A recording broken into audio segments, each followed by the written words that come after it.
Our office was on the B1 level. As I was talking to a supervisor at 8:46, and all of a sudden we hear, boom! An explosion so hard that pushed us upwards. And it came from the basement between the B2 level and the B3 level. And when I went to verbalize, we hear, boom! The impact of the plane on the top. As I'm walking by the main freight corridor building in the corridor, that's when I got blown. I mean, the impact of the explosion threw me to the floor, and that's when everything started happening. All of a sudden, a big impact happened again, and all the ceiling tile was falling down, the light fixtures were falling. You know, you got to go clear across the whole from 1 to 2 World Trade Center, and then all of a sudden, it happened all over again. Something else hit us to the floor. Right in the basement, you felt it. Walls were caving in, everything that was going on. I mean, I know of people that got killed in the basement. I know of people that got broken legs in the basement. People that got reconstructive surgery because the walls hit them in the face.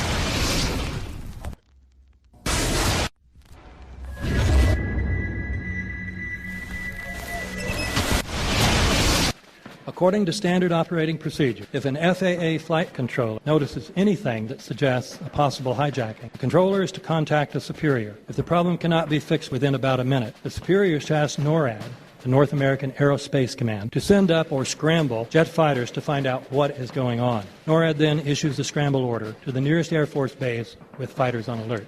But although interceptions usually occur within 10 or so minutes, in this case, 80 or so minutes had elapsed before fighters were even airborne. It's a mind-bending anomaly. Not a single U.S. Air Force interceptor turns a wheel until it's too late. There are no jets at all. What if they were so confused and had been so deliberately confused that they couldn't respond? The reason that they didn't know where to go was because a number of conflicting and overlapping war game exercises were taking place. It involved the insertion of false radar blips onto radar screens in the Northeast Air Defense Sector. Center Team U, we have a problem here. We have a hijacked aircraft headed towards New York. We need someone to scramble some F-16s or something up there to help us out. Is this real world or exercise? Is this real world or exercise? There was another exercise, Vigilant Warrior, which was, in fact, according to a NORAD source, a live-fly hijack drill being conducted at the same time. With only 8 available fighter aircraft, and they have to be dispatched in pairs, they were dealing with as many as 22 possible hijacks on the day of 9/11, and they couldn't separate the war game exercises from the actual hijacks.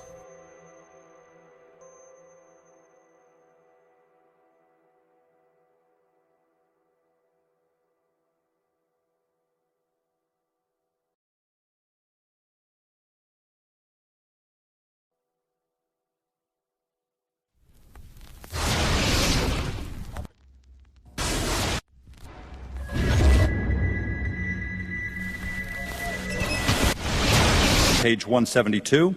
The U.S. government has not been able to determine the origin of the money used for the 9/11 attacks. Ultimately, the question is of little practical significance.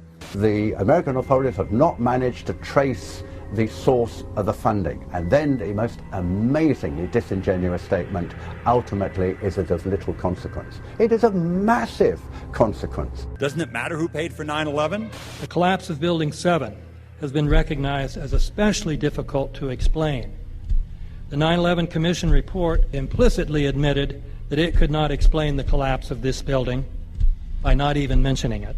President, why are you and the Vice President insisting on appearing together before the 9/11 Commission? Because the 9/11 Commission wants to ask us questions. That's why we're meeting, and I look forward to meeting with them and answering their questions. Why you're appearing together rather than separately, which was their request? Because it's a good chance for both of us to answer questions that the 9/11 Commission is looking forward to asking us, and I'm looking forward to answering them. Let's see. Do you think they should be able to stand up and speak their own words? They should go under oath. They should be, yeah. In public.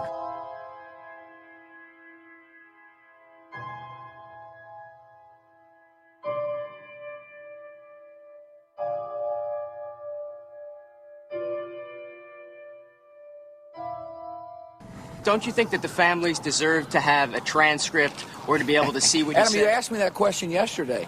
I got the same answer, yeah. The final report was a unanimous report. That means that if there was a single commissioner who had any objection about anything, that fact would be dropped from the report.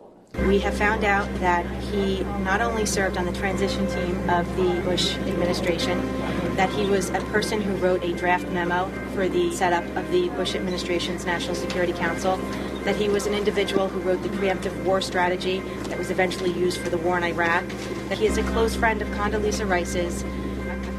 We want him to resign. There is literally nothing in the 9/11 report that the Bush administration did not approve of. We can understand, therefore, why the Commission, under Zelikow's leadership, would have ignored all the evidence that would point to the truth, that 9/11 was a false flag operation intended to authorize the doctrines and funds needed for a new level of imperial mobilization.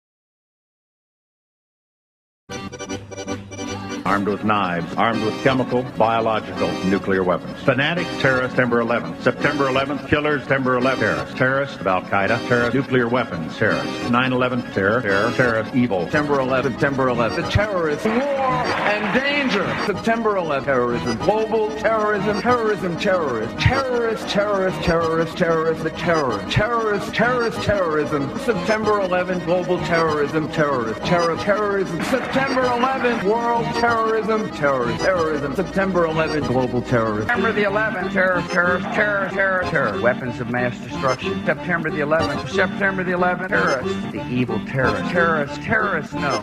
Terrorism. The words are hypnotically repeated. Terrorism, terrorist, terrorist threat, and of course, believed to be linked to Al-Qaeda. But it's the so-called war on terrorism that's in our faces practically 24/7 as the inescapable focus of our existence. One day, our grandchildren will look back on this time and ask, how was the war on terror won? The entire U.S. ruling class, ruling elite, comes to see terrorism as the preferred means, indeed the only means, to provide social cohesion, to provide an enemy image for the society to keep it together. According to neocon theory from Carl Schmitt, you have to have an enemy image in order to have a society. It's a very dangerous thing because now it means that the entire social order, the political parties, intellectual life, politics in general, all based on a monstrous myth. Monstrous myth.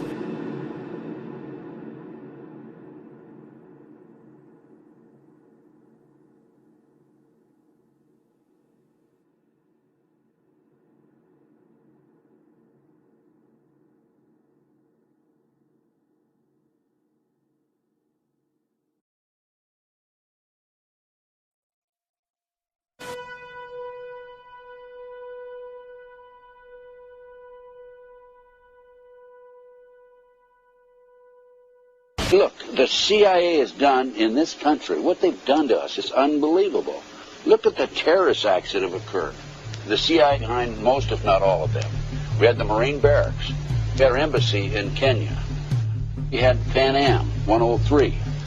We had the USS Cole. We had Oklahoma City. We had the World Trade Center in 1993. That helped the terrorists blow up the World Trade Center the first time. They built the bomb. They got the driver's license.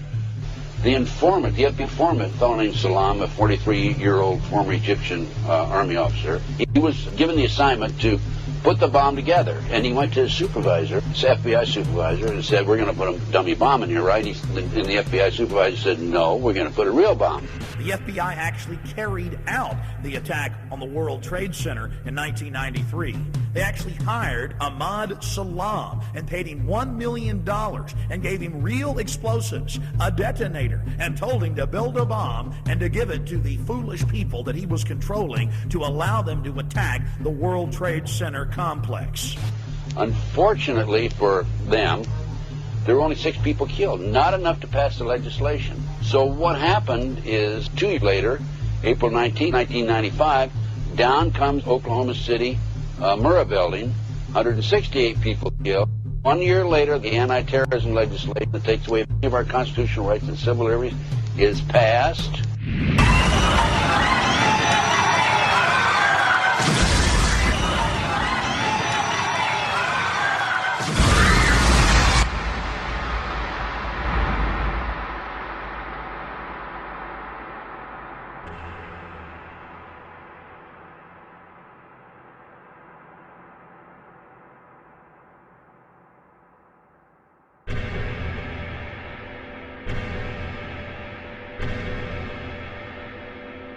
Because at 9:30 this morning, we were actually running an exercise for over a company of 1,000 people in London, based on simultaneous bombs going off precisely at the railway stations that happened this morning.